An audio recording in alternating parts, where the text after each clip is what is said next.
Evening. Today is Tuesday, January 7th, 2025, and this is the Milford Planning Board meeting. Our first order of business will be approval of the minutes from the December 17th, 2024 meeting. Any discussion, concerns on the minutes? Seeing? Motion to accept the meeting minutes from our meeting of December 17, 2024. Motion by Joe. Second? Second. Second. And then all in favor? Say aye. All right. Unanimous. No 81Ps on the agenda. Moving on from that. And then we can move right in, get a little minute early, for the our joint meeting with our ad hoc comprehensive plan committee. Go ahead. Thank you very much. Good evening, Ad Hoc Committee and Planning Board members. Happy New Year. Happy New Year. I'm Josh Fiala with Metropolitan Area Planning Council, MAPC, and joined by my colleague, Jiwon Park, this evening. Hi, my name is Jiwon Park. I'm working with Josh and the whole team on the Milford Comprehensive Plan. Welcome.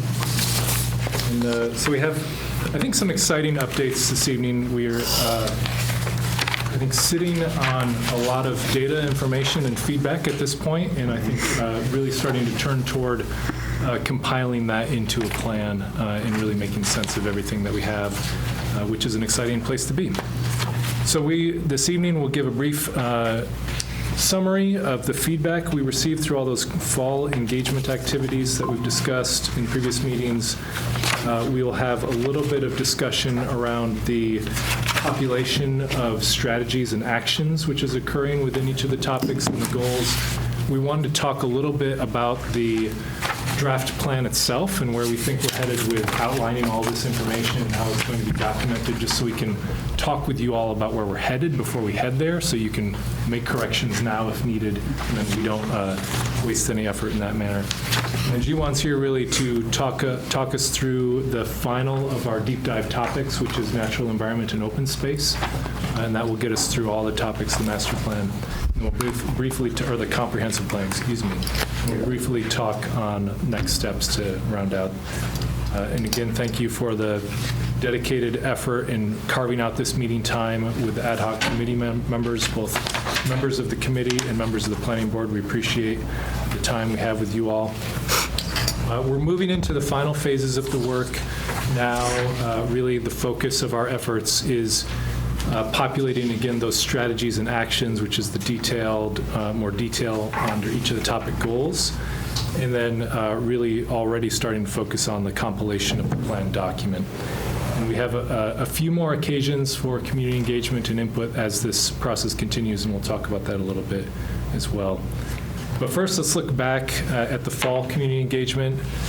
And this was our objectives, really, to continue to build awareness for the planning effort, give feedback specifically on the draft vision statement and the draft goals for each topic, and meet residents in a variety of settings, which I think we did achieve and have, you can see from the inventory of events, a variety of ways that we tried to be in the community over primarily the month of October, but some in November as well. And really just have as many conversations as we could, took a bunch of notes in those conversations, and then have some, compiled those notes and have some results of that information here. So we did, one of the ways that you hear a lot in the news about AI and AI-assisted techniques, and one of the ways in the planning field that we're starting to see real value in that is actually through the compilation of all these notes. And we've tested it in a variety of ways, and it actually is a pretty effective tool. What used to take a day of staff time to go through all the notes and start to compile themes, you can dump it all in about 5 minutes, get very similar tested results. So we did use ChatGPT for some of this, and really the way that I just described, where we have all the notes that we took in the field, all of the, I think it was somewhere in the neighborhood of 25 or 30 pages of notes typed up from all those conversations, and literally just dump all that text in and start to analyze what the themes are from all that text.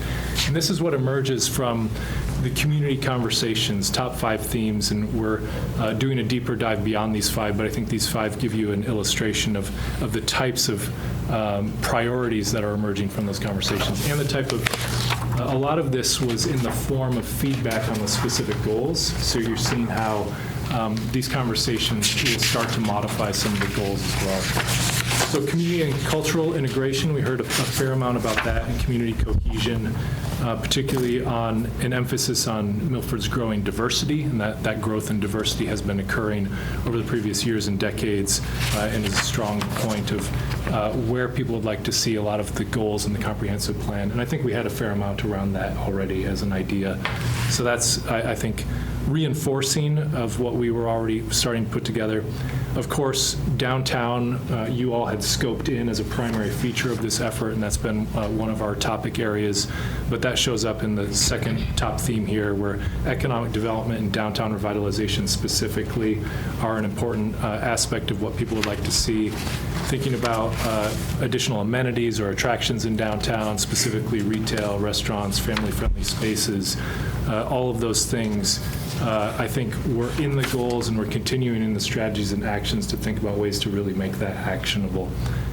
Transportation and traffic safety, you're starting to see recurring themes from what we've been talking about throughout this process, and that's a good thing. It means that we're really kind of triangulating on what's most important. But we saw those same ideas show up in terms of traffic congestion, getting around town in a car, the safety, feeling safe outside of a car, crossing the street, particularly in the downtown and on the major corridors of the town.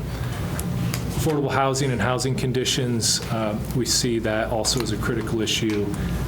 We heard a fair amount about a shortage of housing options when people need to renew a lease.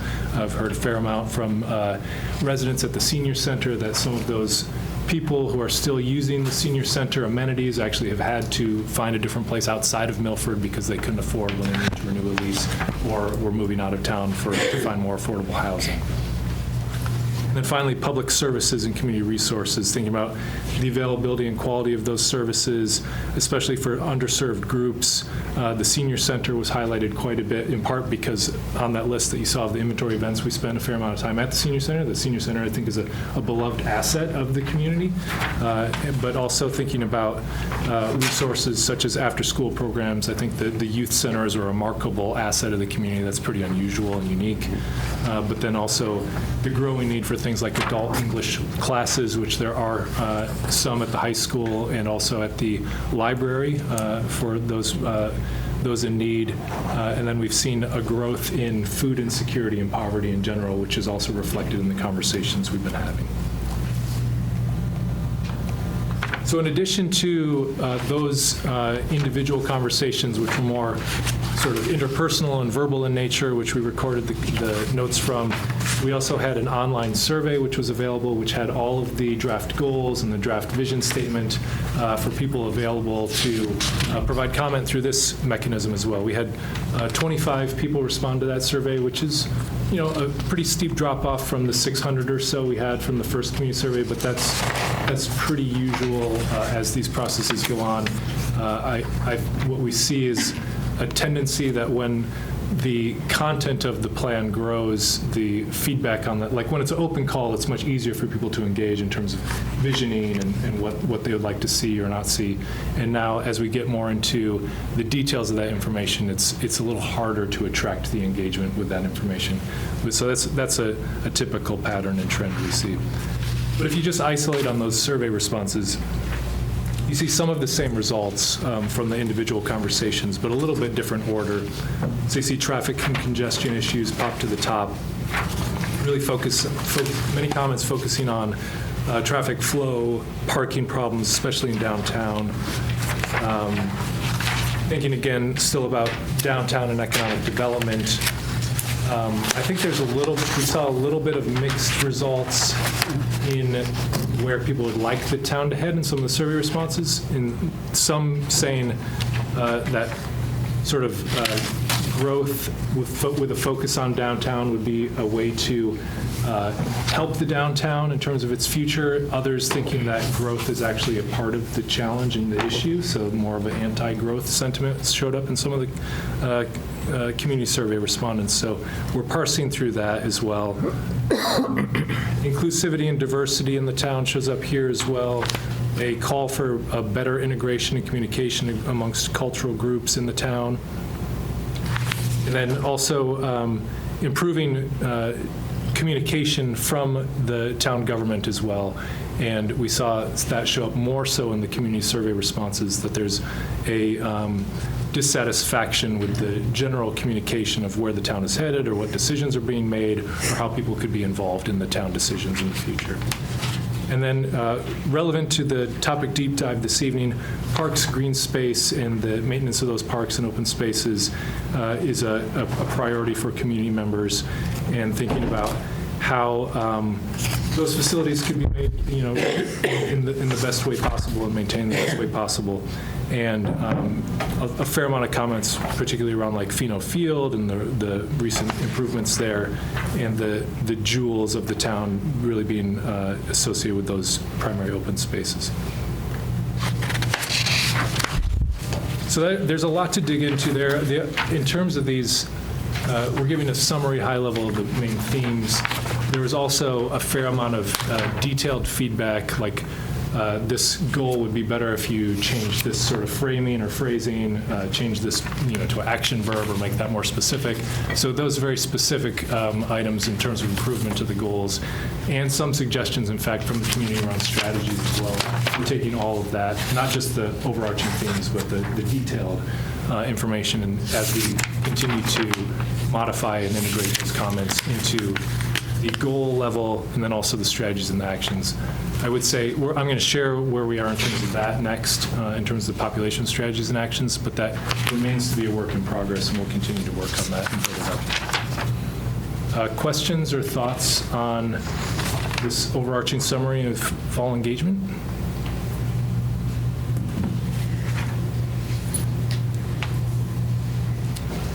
Any surprises? I think it's reassuring to us that we're hearing recurring themes now. Like we've been at this for a while, and we're hearing a lot of things mentioned. Okay. I'll just move on to our progress in terms of draft strategies.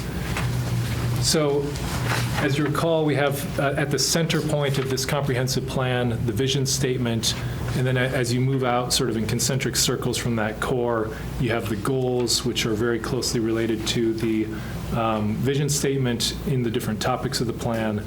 But they, as we've discussed in this meeting, don't necessarily provide the detail for moving in an actionable manner from as the town would like to. So the strategies in those concentric circles kind of move out from that more generalized vision statement core with the goals, and the strategies provide more detail, and the actions provide more detail still. And so that's what we're working on now, is those outer layers of information that are the most detailed, that we think help basically not only just send the town in the right direction, but give very tangible steps in terms of how you can achieve these goals. And because of the nature of a comprehensive plan, this will be one of the things we talk about as we continue thinking about implementation. We're trying to give a roadmap for the town comprehensively on a lot of topics, but the expectation is not that you can accomplish like everything that's in the plan all at once. So we'll have to think about some prioritization and some ways to identify, in part through the community feedback we're receiving, but where we really want to concentrate the implementation efforts of the town so you can make progress in some key areas. So this is an example of how the type of content is being developed, just to give you a few. So first with downtown. And we've talked about this goal before, and again, are still refining the goals relative to the community feedback we've received. But this one was about focusing on downtown as a cultural and business destination, and also to attract larger scale mixed-use redevelopment. To think about upper floor spaces, but that's not only the point. I know the town has thought about upper floor spaces in the past, but this is also about thinking about transformative redevelopment in the downtown potentially over a longer arc. So strategies for that would be to think about mixed-use redevelopment opportunities to capture land value, in basically analyzing properties where the land value exceeds building value is one way to capture that, and to identify those locations where that might be the case, and think about those properties strategically. So if once we do a full initial analysis of those properties, thinking about which ones might have circumstances which might lead them to be more initial redevelopment opportunities in the nearer term, and which ones might be a little longer term prospects due to their ownership or their current use or other aspects and characteristics of the use of the property today. So that's a way to kind of take this goal and make it more focused, meaningful, and actionable, and to then take steps from there. So then another action in that same strategy would be to look at mixed-use zoning for the downtown again. I know that the planning board has done that in the past previously, but my understanding was that that was more focused on those upper story mixed-use spaces. I think in this case, and we'll give parameters in this action actually about what we think that zoning might look like, but it might be, for example, increasing the buildable volume of a space in downtown from what's there today. So you have to make that redevelopment financially feasible, have to be able to build more, of course, than is there today. So thinking about how much more a new zoning approach might create that incentive for investment. So is that 3.5 stories? Is it maybe 4 stories relative to what's allowed today? And there could be a suite of incentives, so you're not just giving that away, but sort of trading that for the type of downtown mixed use that you want to see, which would activate the ground floor, sidewalk, et cetera. So that's an approach relative to the zoning there. Another sort of detail related to that is the potential for things like strategically reducing parking ratios on the properties so you can get more density of development. That's another way to increase the financial viability there. I know that there's also parking challenges in downtown. Well, no, that'd be tough downtown because we don't really have any. If you go by what's there now, the Central A, but I mean, as you get outside of it, that might be something. So there's a menu of ideas which will provide the sort of the baseline for, but then that will have to be a subject of further conversation and discussion. But the idea is through the comprehensive plan that the planning board or other parties can be launched into that conversation. And then other strategy for this focusing of downtown as a cultural and business destination is to encourage activating commercial vacancies downtown. So when there is a vacancy, there are both statewide programs and municipal vacant storefront district program is something that Milford could become a part of, and then that gives certain incentives to fill those spaces, both tax incentives and other funding sources. Another approach is to create a storefront vacancy registration program, which deals more with the property owners, and then gives the town more data as that happens, like as that vacancy occurs, so that you can start to actually actively move on that as you know that it happens and the register is populated with a new vacancy. And then there are other more creative ideas like supporting a vacant storefront art program. So other places have done this where there is a vacancy to actually just repurpose it so it's not necessarily a pole on the active ground floor of the district, but it could be repurposed as some sort of other gallery space or storefront space that is more visually pleasing to the district and isn't just a dark storefront. So those are the types of details that kind of start to fill in the larger, broader around downtown. Similar illustration for economic development. The general goal is adding capacity for business engagement and new business development. A strategy there to seek to provide distinct support to the business districts of the town. So there are variations in the needs of the business districts. We've talked a lot about downtown, but there are the other industrial districts, the business corridors, the area around the regional hospital. And each of those have different needs, different business mixes, and beginning to engage with those in a more one-on-one and district-specific way. And then explore where desired other district organizations, local business, friends of business district types of associations, or even business improvement districts, which might be more applicable to, say, downtown. But there are structures which could provide additional assistance to those specific districts. And then another strategy would be to look at multicultural and multilingual business support. and thinking about particularly in downtown or other districts where immigrant-owned businesses are more prevalent and a growing source of occupying and creating economic viability in those storefronts, and thinking about a business liaison who speaks Spanish or Brazilian Portuguese to directly interface and engage with those business owners. And then I think this is our last example of the group in the cultural and historic resources topic, the goal of strengthening and understanding documentation of historic resources and themes, developing a comprehensive survey plan to guide future historic resource survey efforts. So that would be one of the strategies there. And there's actually grants from the Massachusetts Historical Commission to pay for that surveying. So that would be one of the actions, would basically be to pursue that grant so that then you could undertake the additional cultural surveying, and then preparing another strategy is expanding the history of immigration. We know that's been a very rich history, we've heard, from almost the founding of the town. It goes way back with the established Italian and Irish and Portuguese cultures, which are really ingrained in the history of the town, but then newer immigrant populations as well, which are less documented, and expanding that historic context. And even a local call for local immigration stories to be a part of the cataloging of that local history. And then I think it was our last session when we had the deep dive on historical and cultural resources.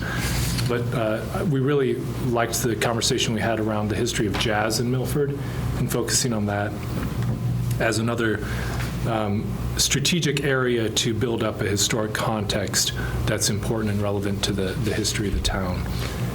In identifying local experts that could help guide that development and empower them as an advisory group to focus on that as a topic in the town. So those are some of the ways, hopefully, that you can see, imagine for each of the goals, if they're accompanied with strategies and actions in this way, that you really start to have a more detailed roadmap to guide and build towards those goals and the vision of the town. Document, I think we've done this so that we can share this with the group and you can view it, but we are, as a team, and I think you've met in these sessions, like you're meeting Jiwon this evening, you met all of our team members pretty much.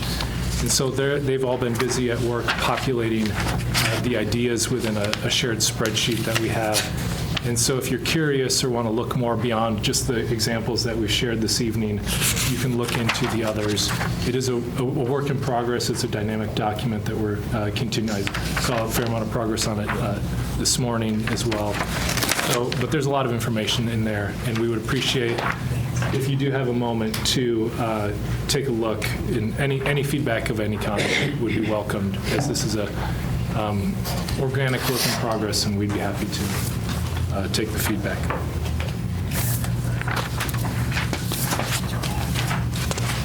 Any thoughts or questions on goals, strategies, and actions at this point?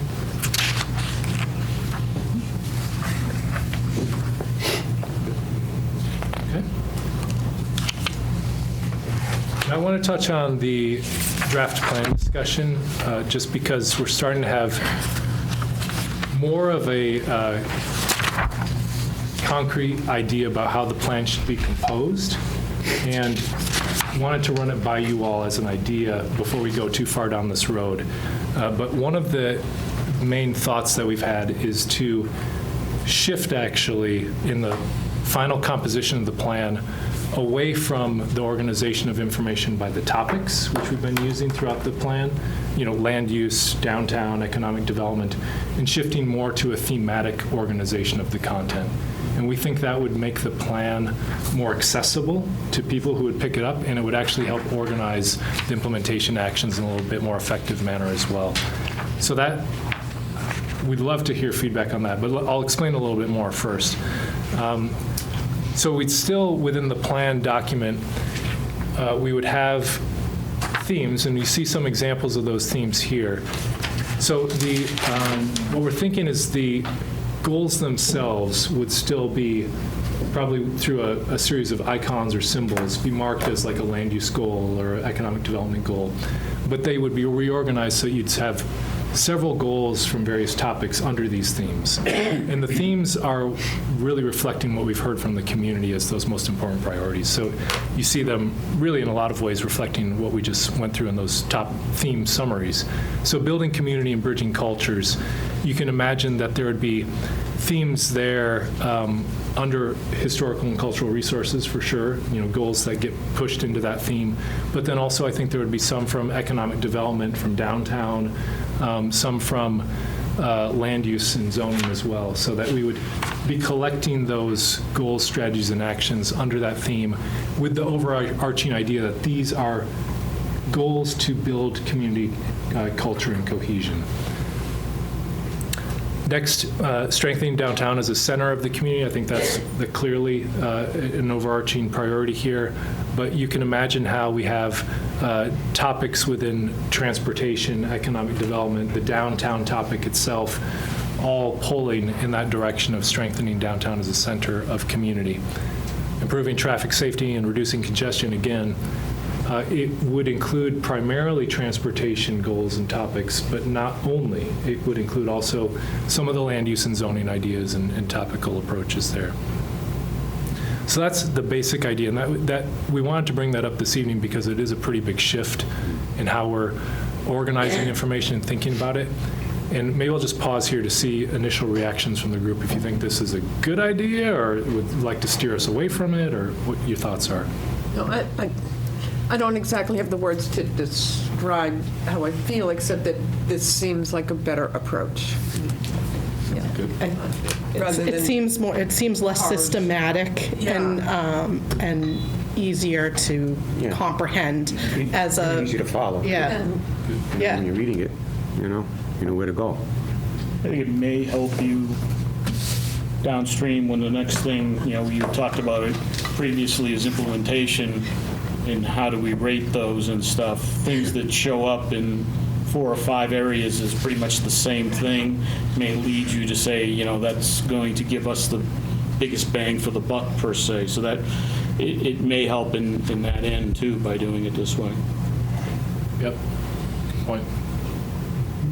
It just feels more sort of comprehensive to talk about an issue like downtown and include things like housing and traffic and all of that in the downtown context, as opposed to housing over here and traffic over there, Great. for example. Yeah. So it sounds like we will continue heading in this direction and build this out as an idea, but we didn't want to surprise you. We've been talking about things. Totally reorganize the entire document. So we agree that we think this will be an easier way for a resident to pick up this document and actually understand and sort of dive into the content of it, as opposed to no one thinks about the cities or towns the way planners think. Like, oh, we got the transportation, we got the land use, we got the. So I think this is a more accessible way to do that. And getting into a little more detail of how this might play out in terms of the actual document itself. So we would still have some of the, I would say, traditional aspects of a comprehensive plan. So of course we'd have an introductory chapter which talks about the purpose, the process, and the context of the plan. We would have the demographics and some of the data which showed up in the existing conditions brief, which we shared with you all in August. So we'd organize that all in Milford Today, which really lays the stage statistically with all the spatial maps and everything else for where Milford is at the moment. We would then shift to a summary of the plan themes, which would be like those ones on this slide, just to give an overarching view of what those big important ideas are. And this would also include the vision statement as well in that chapter. And then we'd go, the chapters from that point, the body of the plan would really be organized by those themes. So the chapter would be one of these themes. So build community and bridging cultures would be a chapter head. That would then have a variety of goals and strategies underneath it. We'd bring in data, maps, et cetera, to support that theme and the narration of that theme as needed. but you would see basically however many themes we end up landing on would be the amount of chapters that you see built out in the body of the plan. And then we'd end the plan with a focus on implementation and some concrete ideas about where those critical priority next steps are. And I was looking back through notes from the overarching discussions of this process with you all too, and I think I did see some notes on the expectations around plan length and trying to keep it succinct and like not get too far over 100 pages and things like that. So we'll keep that in mind in terms of how we compose all of this and try to get this, have that be another way that this document is accessible and someone could pick it up and not feel, like what is this volume that I have to get into, but really try to hit the most important points. Any thoughts or questions about that approach as we begin to shift towards the actual development of the document itself? That's great.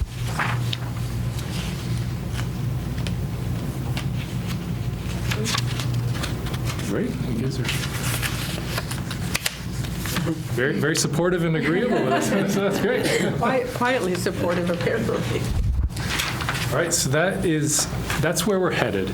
And I think that we'll talk about next steps after Jiwon goes through the presentation around natural resources and open space. But this is, we're projecting where we're headed over the next month or two. And we do have a fair amount of work to do to actually compose and compile the plan and all the information. But I think we have, as I mentioned at the beginning, it's exciting because we're sitting on a mountain of information. And now it's just a matter of honing in on the right composition of that information and getting the narrative to really pull together. So appreciate that and are excited about those next steps. So now I'll pass it off to Jiwon on the topic deep dive. Yeah, the last topic of the plan, I'm excited to talk a little bit about natural environment and open space that I've been working on alongside with the team, Josh and the team. So the plan topics discussed, today's topic is natural environment and open space, and I'll go over some of the things that we've learned along the process first, and then kind of go over the draft goals and move on to the discussion.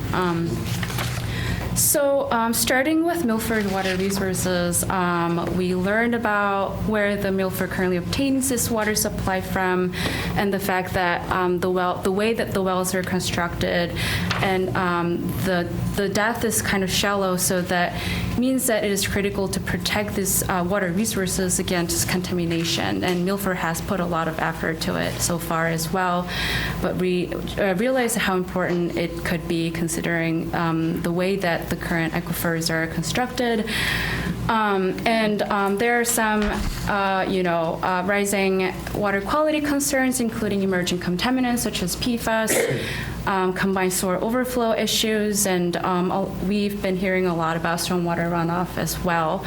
And in terms of water protection policy, there's zoning aspects of it, through Water Resource Protection District, and also like stormwater management is governed through the Stormwater Management General Bylaw. Moving on to some of the Milford's open space and recreation part, there are about 13,000 acres of town-owned open space in Milford, which is about 13.5% of the total Milford area. And we are kind of like refining this map and kind of numbers with in consultation with Larry still, but this is kind of the stats we got so far. And obviously, the map on the left side is kind of accessibility map to publicly accessible parks. So about 43% of the Milford residents currently live within 10-minute walking distance from the publicly accessible parks. And as you could see in the map, depending on where they live, there's different levels of accessibility to towns' parks.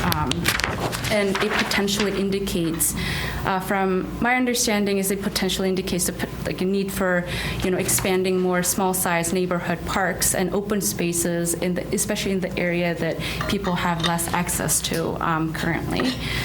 And some of the topics, especially on parks and open space front that we've been hearing throughout the community engagement so far, kind of revolve around 3 different topics.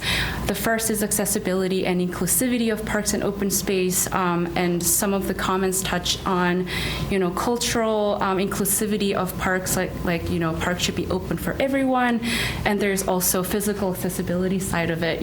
There should be more options for all life stages, and more accessibility for people with different physical ability. And the second topic that emerged was more coordinated open space planning, kind of improving connections between existing open space resources. And, people have a lot of pride in Milford's parks and, lakes and open space resources in general, and kind of how to better connect those was one of the topics that we've been hearing. Kind of defining the open space corridor throughout the town, and as part of that, updating the town's open space and recreation plan was pointed out as well. Sorry, do you have a question? May I interrupt? Yeah, sure. I just was wondering, on an earlier slide, you mentioned about how much of the town is publicly or privately owned open space. Yes. And of that, 60.4% is permanently protected.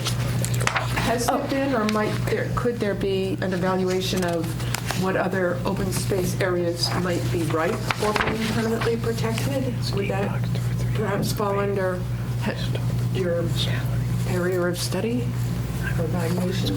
I think What are the opportunities to protect more of it? Yeah, I think from the comprehensive plan's perspective, it's probably more about the framework for how to prioritize future parcels, but not necessarily getting to the point of identifying specific parcels. Yeah, it would seem that would be a good exercise for somebody to undertake, as I look towards Larry. That could be, it certainly could be identified as a useful next action item Yeah. and step for, preservation of open space as a goal. Yeah. I think that if there are known parcels within the town that are targets in terms of wanting to either acquire or protect them, we could certainly include those in the plan, but I don't think we have the ability to do a unique analysis Yes. of creating that. Okay. All right, we can follow up on that. I don't think there's that many in town. No? No. There's hardly anything. I mean, there's That are sizable? the only thing that's open space that's privately owned that's of any magnitude and size are wetlands that people have. Yeah. And sooner or later probably ends up at the town for tax-taking purposes. But there's very little that we would want to take.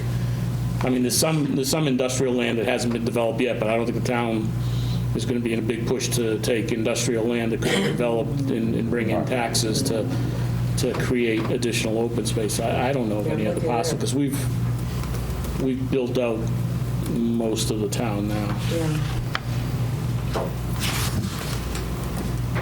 Thank you. Sorry for that trip. Thanks for the comment. So the last theme was kind of diversifying amenities and programs.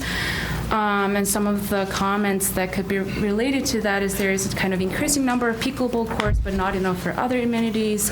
And some of the comments, I think we got a few comments about this, actually, that we need the skate parks, not like the state parks. There's probably somebody that skates, because there is, I mean, as of right now, when you took this, there was absolutely 0 pickleball courts. They're under construction, but when they did it, there's no pickleball courts. So, I mean, it's comments like that sort of tend to worry me in terms of us gearing towards that when, It's not true.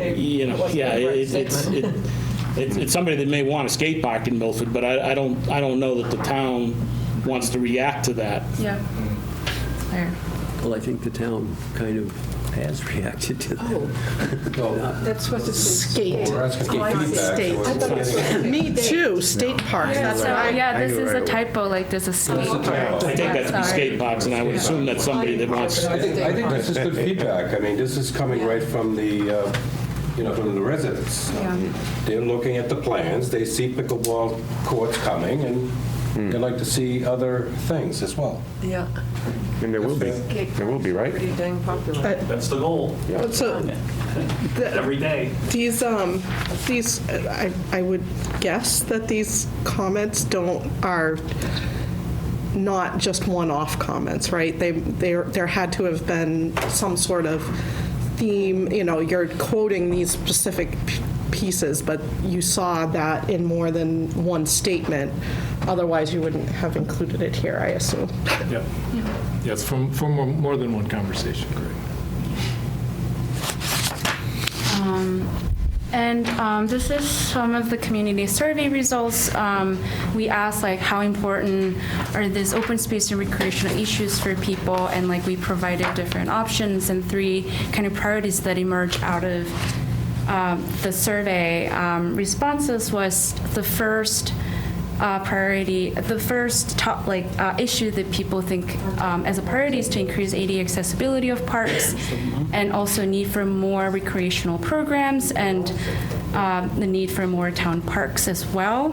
And we also asked the questions around how important are the following types of environmental concerns, and it seems like preventing ground and surface water pollution, and it seems like the top priority for a lot of survey participants. Also protecting water resources from development and preserving wildlife and habitat kind of comes as priority.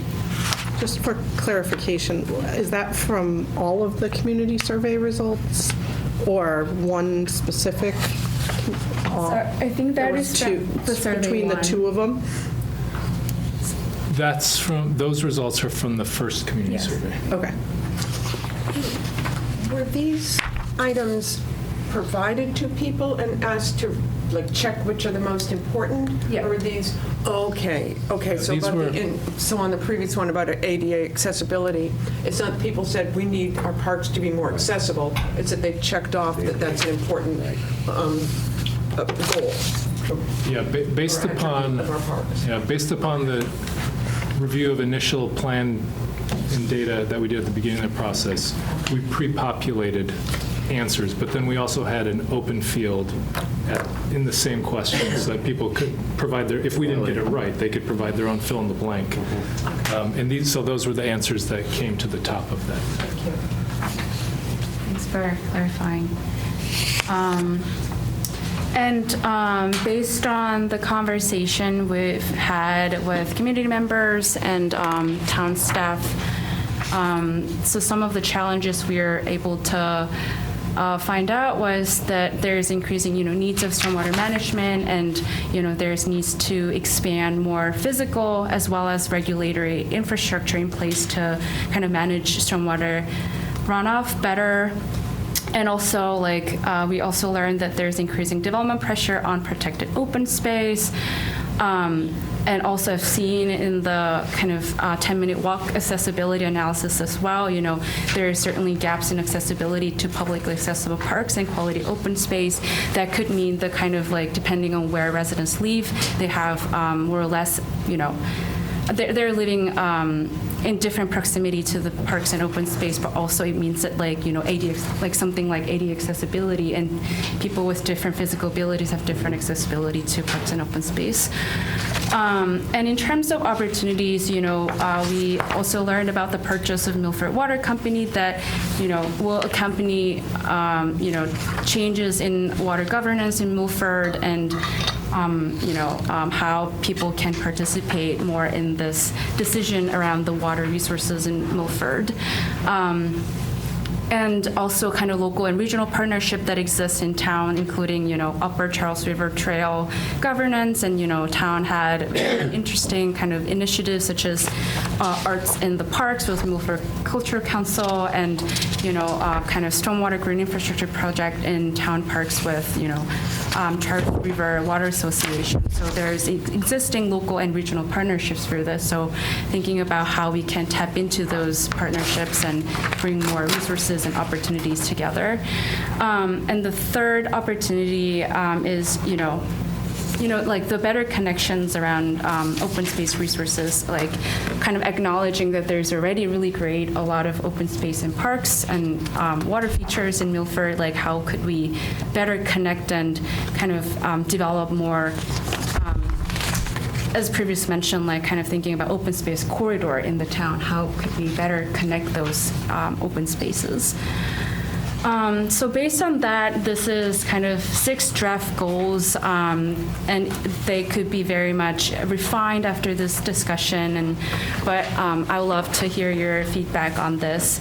The first goals is protecting watershed, groundwater, and improve water quality, noting that that has come as one of the priorities for residents based on the community survey. And, we've been hearing a lot about, concerns around water quality, including emerging contaminants and stormwater runoff issue. Expanding open space features and resources as part of resilience improvement, stormwater management, expanded green infrastructure. The third goal is kind of expanding small-scale, publicly accessible park and open space throughout the town, especially for the area that has less accessibility and proximity to the parks and open space. And the fourth goal is kind of combining the goals around expanding walking and bike connections, thinking about how we could combine that walking and biking connections and access to open space and recreational assets, and how could we think more in an integrated way for both transportation and open space and recreational planning.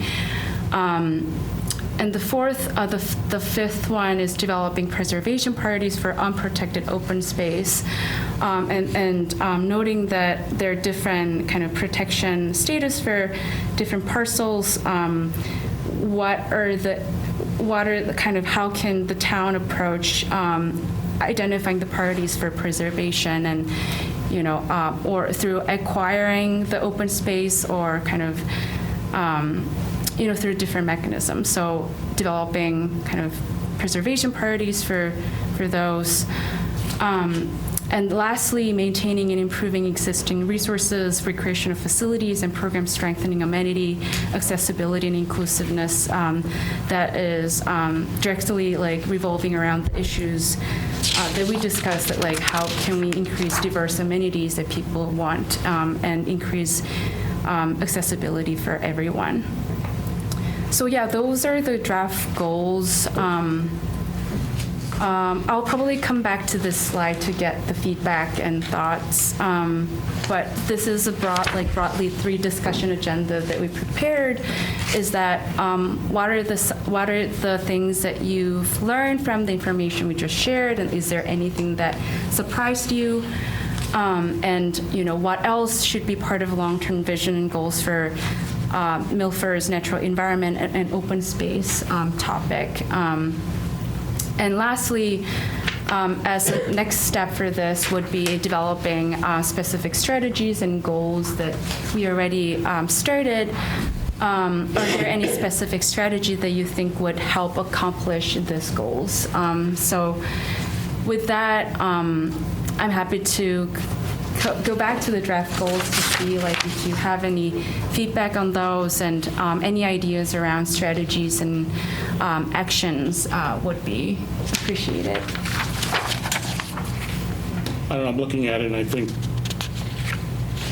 3 of them are not really, I don't know where you're going to go with them. The expanded small-scale publicly accessible parks and open space throughout the town.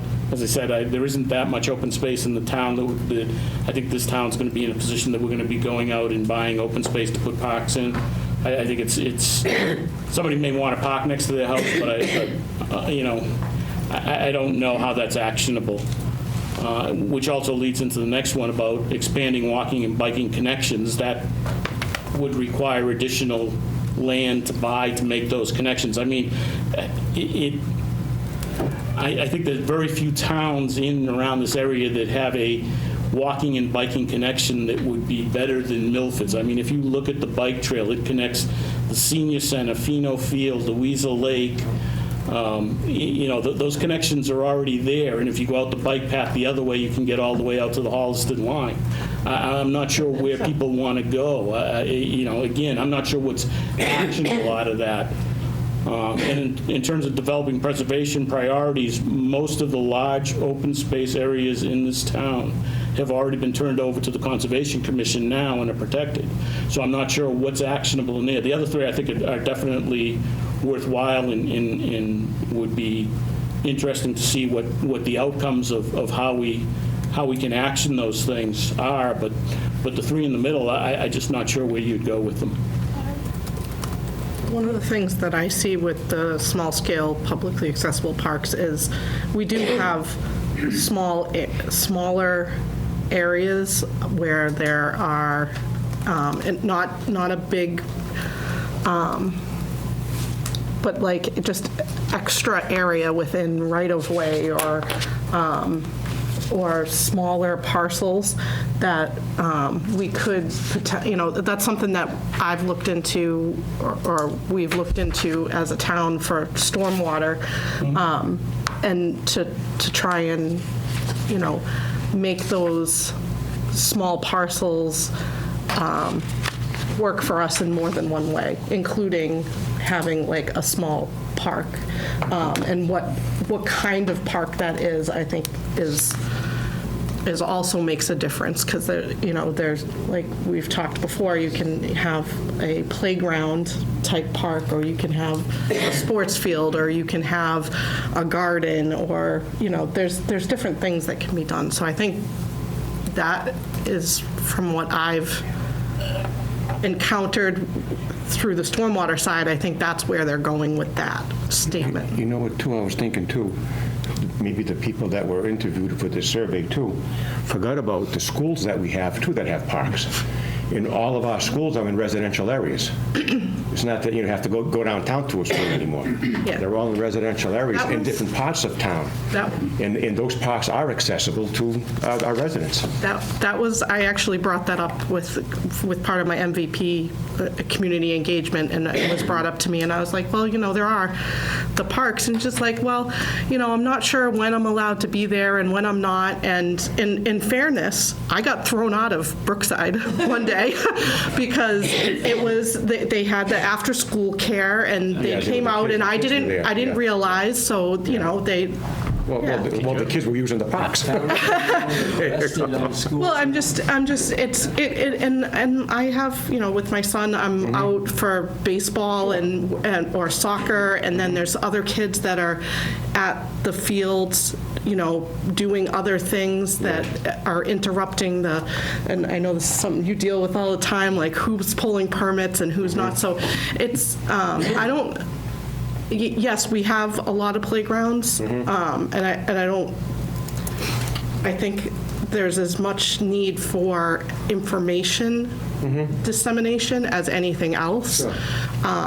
But yeah, like there's small, like Bancroft Park, there's that greenery right there. Like that seems like an absolutely prime place to just do something better than what's there right now. And you got the Prospect Heights, too. Right. Yeah. Fruit Street, yeah. Yeah, to whatever degree I think most everybody can agree that that people that can leave Milford to go to other parks because they're nicer.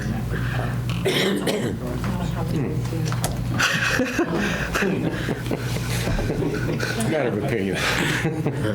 I think that's a lot of helpful feedback about how we can maybe not completely throw out number 3, but think about ways to modify it so it's more focused on multifunctional sort of in-between spaces and access to other resources beyond the sort of public town parks, but including school resources and other things. So I think there's a few ways we could shift that one a little bit.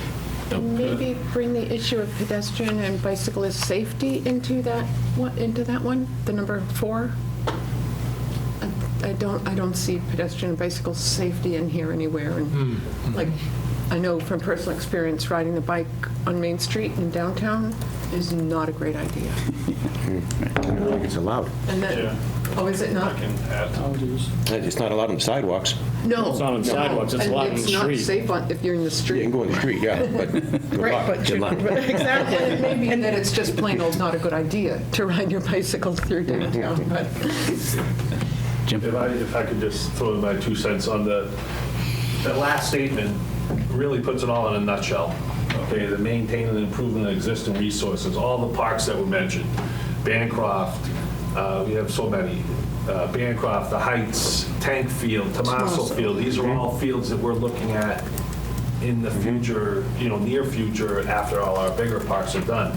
But as far as the public accessible parks, the smaller scale parks, that would fall in that same Depends on who you ask. and I think that could all be combined, like Martha was saying, like even 3 and 4 going into that last stage. So because that really, in my perspective, that covers it all as far as the recreation side. That last statement, pretty much is everything we're dealing with on a daily basis, and any project we do, that is included in any of those projects. So, it's good to see these goals, because a lot of it is the stuff that we're following with the groundwater and all that. We work with storm management with Liz in our most recent projects. So, moving forward, that's what we're doing. So. I think some of those could just be combined. It might not be 6, it might end up being 4 goals, but that's just my opinion. Yeah, I think we're trying to work more holistically on these things, trying to look at, not just how we're improving the park, but also how we can improve stormwater, or how we can improve safety at an intersection, or, whatever I guess kind of going back to how you're looking to approach this format, I think there's an effort to try to do so in the town. And so, yeah, looking at any of one of these individually, I certainly understand expanding walking and biking connections. Like, it sounds great, but we can't just buy land or create land downtown to make it happen. So, And you may want to rephrase the... It's just going to get that. Bike, Everything more accessible. and I was going to mention that, bike lanes, but...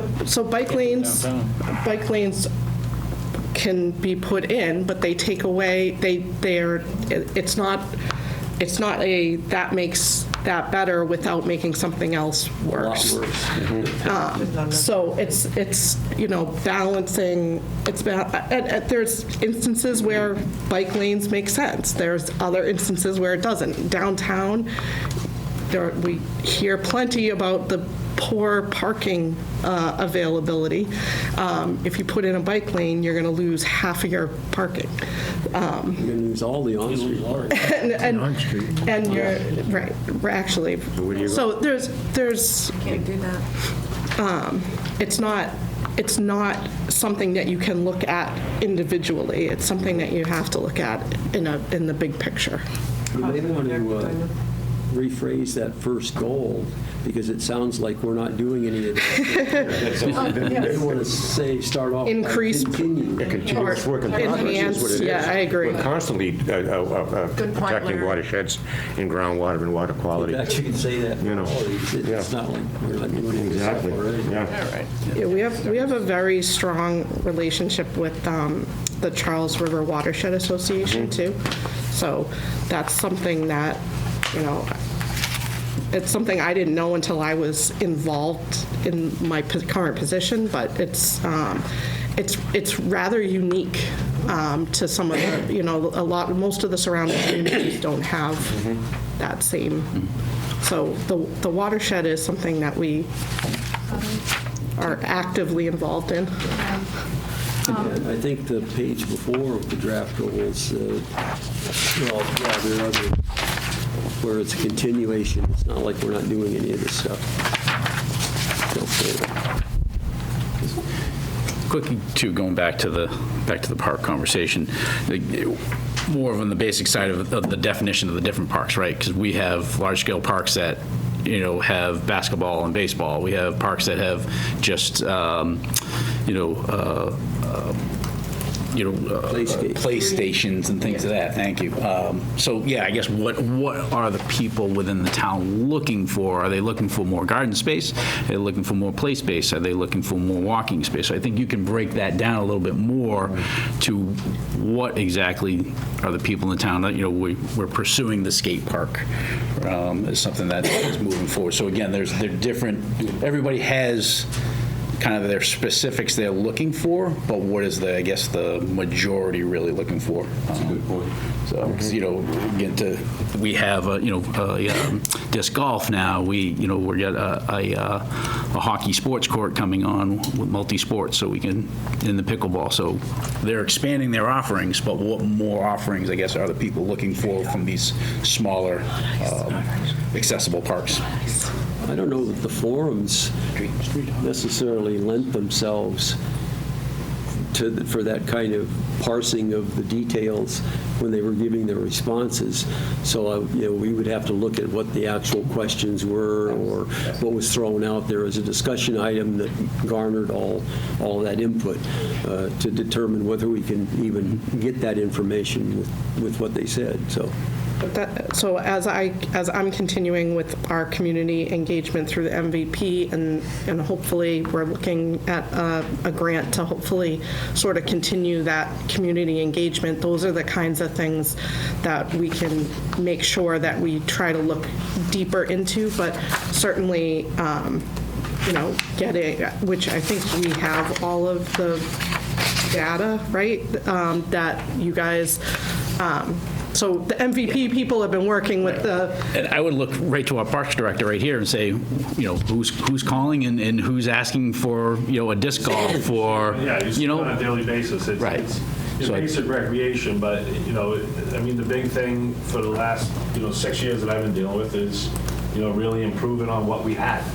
We have parks in town that just need upgrades and need improvements. And, adding those things at Town Park were part of the discussions that we had with the community and stuff and what they were looking for. And, just through the years being with the department, seeing what kids are doing to play street hockey, in the parks, they're taking the tennis nets down and they play, they bring their nets and they set up and play like that. So that was one of the, reasons we looked to street hockey. And, pickleball, I had multiple emails and calls about pickleball, we'd really like to see pickleball courts put in, and the town park tennis courts, as we've gone through the planning, aren't used as much as the high school tennis courts, for instance. And since those have been put in, a lot of people go there, so we were able to eliminate one tennis court there, add, just the two tennis, keep them separated so it wasn't a problem with usage and things like that. So, those are all the things that we're thinking about when we're going through all that. But like I said, we're in these phases now, just going through our 5-year plan, and what parks are next, and those small parks are the ones that are going to be next, and additional playgrounds. We're looking at things like that. Yeah, there's ones in schools, but in the past few years we've improved. We've added a brand new playground up at the Heights. Not be aware of. So that falls on me. My job coming up. In the spring, we're going to have a whole new web page that the town's going to have access to, which is going to have photos of all our parks. It's going to have descriptions of all our parks. Where do you go for permits and stuff? And this is all helpful to me because, if this is what they're looking for, this is what I have to give them. If they aren't aware of this stuff going on, then that's, my job as parks director to let them know, hey, we're doing this right now. Some of these things that were listed, it might have been when you first started the process, but, we've come a long way just even from there. And that's, what the goals are. So, I think a lot of this information is helpful on my end, but, moving forward, that's what our goals are, for myself and also the Park Commission to make it more known to the people in town, what facilities do we actually have and how can they use them? If we can reach out that way, then that's what we're going to do. So, and one of the reasons that Jim is here is that he had approached the Conservation Commission and spoken with Larry and others about kind of piggybacking on this, I guess, a little bit, or and working on an open space and recreation plan with MAPC. So,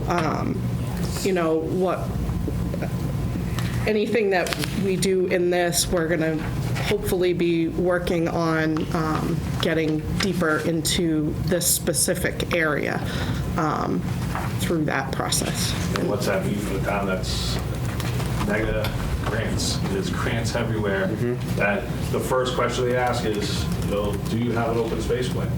And we don't right now. So, Current. We don't have a current one. right. So having that is going to open up, like I said, a floodgates for more money that's available for us to even get into some of the improvements. All right. Very good. Any other thoughts? Thank you.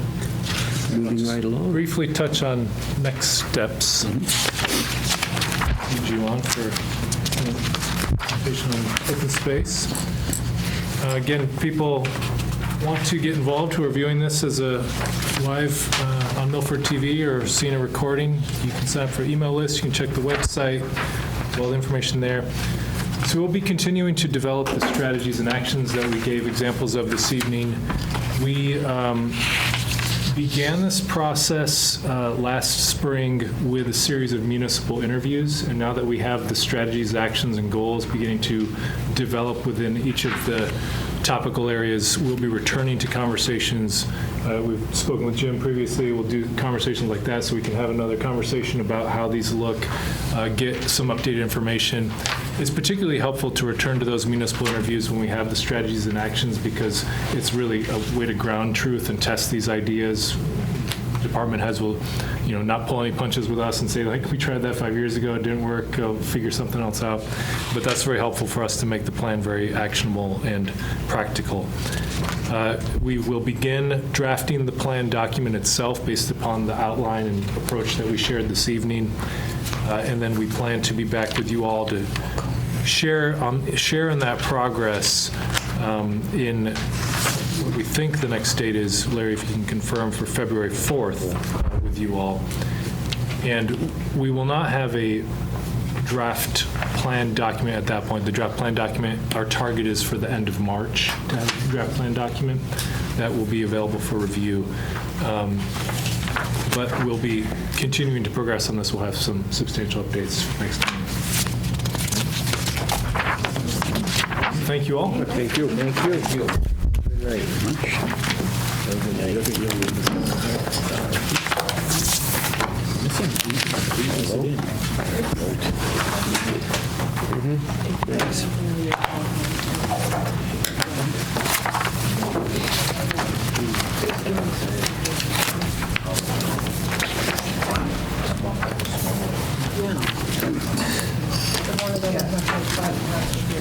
No, these would be, Ad hoc committee members, you're excused. We have a few more items to yeah, you got a few more items.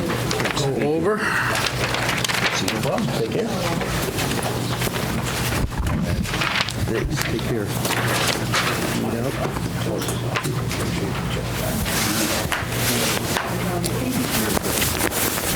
All right, moving on to our agenda item. This will be for a ZBA reference referral for 359 Purchase Street. I think this item and the following one are follow-ons from Mr. Andriola's prior attempt to combine lots and get variances. So this application is a resubmittal of sorts of the previous requested variance for 359 Purchase Street. That sought to combine two parcels to create a buildable lot. That variance had originally included 355 rear Purchase Street, which was south of it. The ZBA allowed that application to be withdrawn without prejudice at their 11/14/24 hearing. The applicant now requests a variance from lot frontage, lot width, to allow for the construction of a single-family dwelling on the subject property. This would be achieved by combining and reconfiguring the subject property with a portion of the adjacent lot at 361 Purchase Street, which itself is now the subject of your next agenda item. And they're filed concurrently, but the way they filed them, they ended up being posted as separate variance applications to further confuse the issue. Specifically, the variance for this lot would be 66.4 requested for frontage, where 120 is required, and 65-foot requested for lot width, where 140 is required. The subject parcel is irregularly shaped and due in large part to the extensive wetlands and water courses on the eastern portions of the property. I recommend a favorable report before to the ZBA. The next to the last sheet, I think, is the proposed 81P plan that would be created. The new lot line is obviously a shift of the current lot lines between the two properties. But that's why the variance is requested on this one.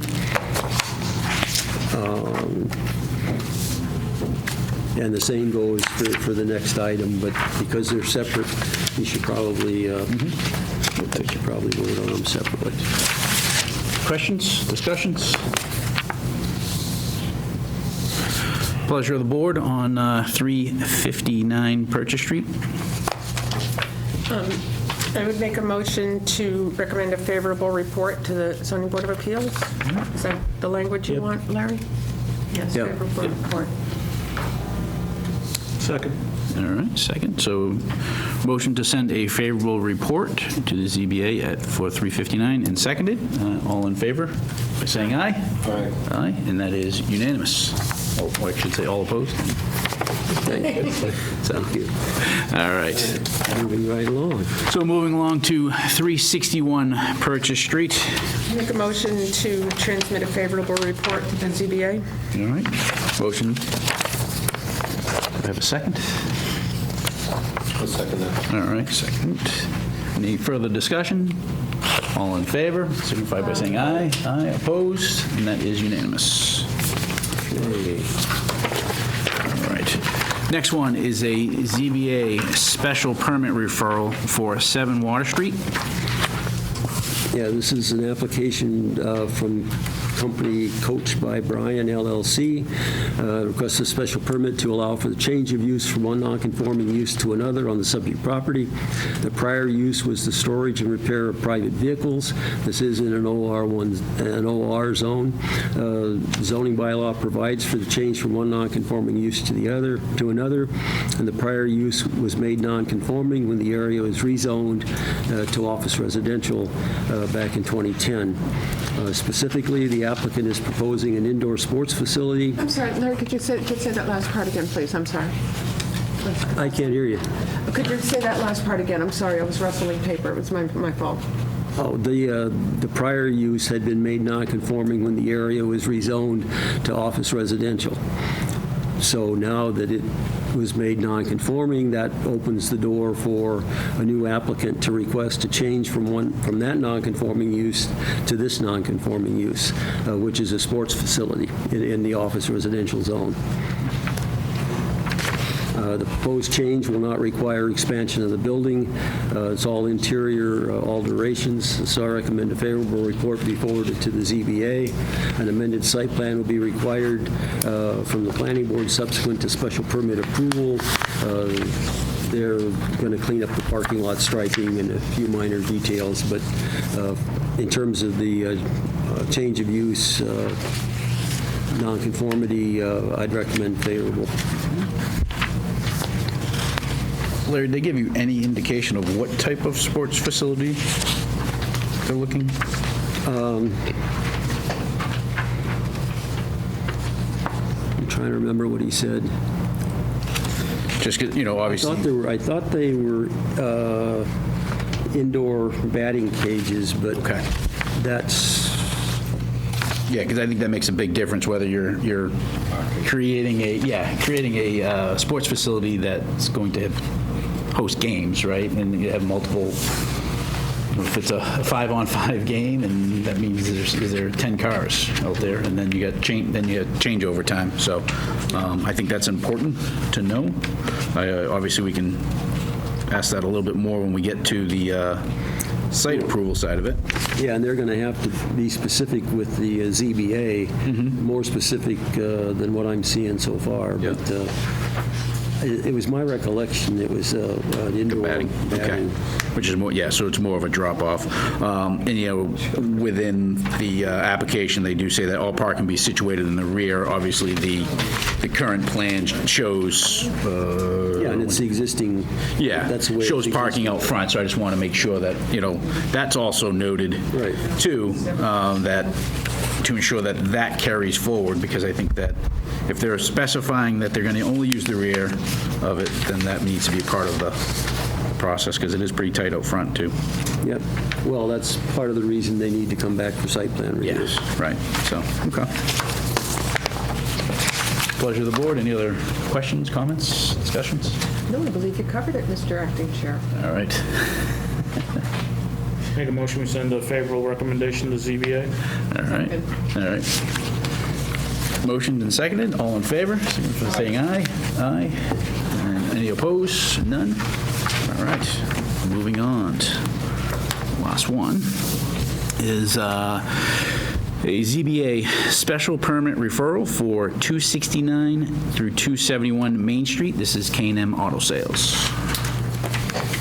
The applicant requests special permit approval to establish the used motor vehicle sales use on the subject property. Used vehicle-related uses require a special permit from the ZBA in the CB zoning district in which this parcel is located. Specifically, the applicant proposes the outdoor display of no more than 6 used cars for sale at any one time. The existing garage/repair area will contain 1 small office and 2 service bays. The off-street parking requirements appear to be met, and the existing parking area is to be restriped as noted on the site plan. There are no additions proposed to the structure, and the existing hair salon is to remain in the building. I recommend a favorable report be forwarded to the ZBA. The amended site plan will be required from the planning board subsequent to the special permit. They're going to be restriping the lot and some site plan related things.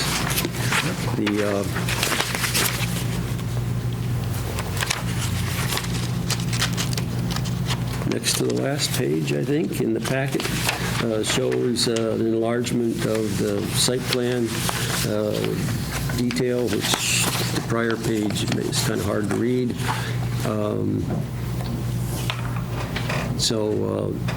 Again, there's no additions to the building. They're utilizing some of the existing interior space of the building, which in the past had at different times been auto repair.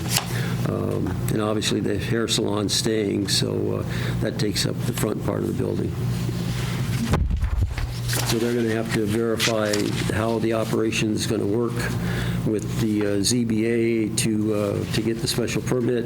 If they get that, they'll come back here to verify the restriping of the lot and the identification of the sales area versus the parking areas, and whether or not, for instance, they're going to have a freestanding sign, which they're not showing anything yet, but if they're going to want to have one, they need to show it on the site plan.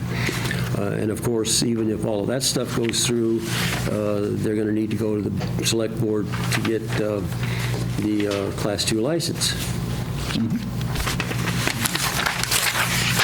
You are applicant? I am not, but I represent an abutter. Okay. The abutter has a single-family home adjacent to this property. It is Anthony Cristino. He used to be a co-owner of the property that you're considering this evening. And while he's not opposed to the issuance of the permit, the special permit ultimately for K&M, he is asking that the process be either paused or slowed down due to some safety and health concerns that he's brought up to the fire chief. He was informed yesterday the fire chief is doing an investigation into that. Those issues need to be brought up with the Zoning Board of Appeals. This board merely makes a referral to the ZBA. It's the ZBA's bailiwick to grant a special permit or not. If they grant a special permit, they'd be back before the planning board with the site plan portion of the review. But this board really doesn't get into those issues at this stage of the game. And they can't get into those issues with site plan review. So it's the ZBA that's the ruling board on this. We're just making a recommendation. And I understand that they're meeting on Thursday about this. There are already 3 businesses operating in there, not one, which is another concern that my client has as far as having 4th go in without any sort of review or investigation by the fire department. Yeah, I mean, certainly by bringing it up to us, that you can, obviously, that's going to be good information, again, as Larry said, for the ZBA to hear on Thursday night. Again, our body makes a favorable or unfavorable recommendation to it, so we can obviously take things like that into consideration. And as Larry specified, they will have to come back with a site plan that could be part of rationale of why we would require certain provisions, and also the ZBA. So anybody else? Yeah, no, we're bound to give a recommendation. We have no idea if the ZBA wants to slow the process down or not. We need to give them a recommendation. We can't be the ones that are controlling that. The expectation is they get a recommendation from us and they do what they feel they need to do. So that information, I'm not putting words into it, may or may not be important to them, I'm not sure, but we're really looking at it as is doing the change of use appropriate? Do we agree with that or not? That's all we're really looking at this point in time that we can evaluate. We can't slow the process down because we don't. The clock's on us to get them a letter by Thursday for their meeting. That's what's on the clock for us. Okay, well, because he had reached out to the building department and the ZBA, and they pointed, well, no, you got to go to the planning board, and now the planning board is... Well, I've talked to Tony, and I think he understands now some of the information that he'd gotten, because from what he relayed to me, none of the things he'd heard were accurate. So whether he misunderstood, I know the people that advised him, appeals to the building officials' decisions go to the ZBA. They don't go here, they don't go to me, but that's what he was advised, which I question. So if there are concerns about notice, for example, if he didn't get notice of their hearing, they're the ones that need to know that, not us. So, Okay. Did you speak to him, was that recently? yes. Possibly before he hired you. Okay. Well, he just hired me, Because so... I told him, you need to hire an attorney if you're going to bring these topics up. And I specifically said, don't waste people's time coming to the planning board, because the planning board makes a referral. The ZBA doesn't even necessarily listen to what we recommend. But they're required to toll their action on the hearing until they hear from the ZBA, until they hear from the planning board. If they don't hear from the planning board by their next meeting, then they can act.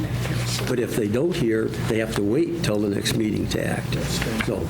So they'll hear, and then there'll be the hearing on Thursday? That hearing on Thursday. If there are concerns, they'll probably continue the hearing. If they're not satisfied with something, they'll continue the hearing. If an abutter has legitimate concerns, they'll probably continue the hearing. But these guys just make referrals. They send them a copy of my report, and who knows from there what happens. All right, well, thank you No for problem. allowing me to speak, anyway. Not a problem. Pleasure of the board. Make a motion, we send a favorable report to ZBA. All right, motion for a favorable. Could I ask about possibly amending that? I agree with what you've moved, but in my experience, the important place to stipulate how many cars are allowed is in the select board license. And Larry, I realize this might be an unrealistic hope, but I'd like our recommendation to stipulate that the maximum number of 6 cars on the property be listed on the select board license. Well, but that's Do they way typically do later that? down the line. I know If that. if the ZBA grants a special permit for no more than 6 cars, and they come for a site plan review that makes it obvious that there's no room for more than 5, then that's what is going to get relayed to the select board. So the ultimate number of cars that is permitted to be for sale displayed on that property, I'd like that number to be stipulated on the select board's ultimate used car Well, sales they have to, license. yeah. That's what the Class 2 license Every town does. does that, I'm just saying. Well, they do that. And maybe in the vote, it doesn't always appear on the license. Even if the license, wouldn't it be limited to the approval that allowed the least? Like, if the site plan, Yeah, it's no more. in theory, If the ZBA has 6, but they couldn't actually fit it in based on the site plan, then the select board would only grant the 5 based on the Yes. site. but even if the select board granted 10, in theory, They come after us, though. Well, the select... I'm just saying, if The they select board did, used to do that, but for the last 20-odd years, how long have I been here? They've stopped doing that because there's no connection to reality. They can make up some number and put it on the Class 2 license, and if they don't fit on the property, they can't do it. Right, So that's they've that's- stopped doing that. That's my- So that doesn't happen anymore. So how does it, so if there is a specific maximum number approved by whether it's ZBA or this board through site, DBA through special permit or whatever, our board through site plan, there's a maximum number Yes. allowed. If that isn't written on the license. It's and written somebody- on the license these Oh, okay, I days. thought you just said they didn't do that. no, he's saying that they don't, 20 years ago, they just made stuff up. now they try to have the three, now you try to have the 3 boards match each other. You just want to be able Well, to it's enforce that easily. ZBA site plan And if select. it's written on the Absolutely. license, then you can. I'm good. All right, so we had a motion by Joe for favorable, Second. second by Martha. All in favor? Aye. Aye. Opposed? Unanimous. All right. Yeah, be sure and show up Thursday night Yeah, with apparently. ZBA. Yeah. They're the guys. All right. Motion to adjourn. They're not nearly as much fun as we are. You're in a real hurry. Oh, I'm looking towards you. Move to adjourn. Is there? Is there, sorry, yes, let me, whatever. Is there a motion to adjourn? This is So moved. Jeopardy. Second? Do I have a second? Second, and then all in favor? Aye. That is unanimous.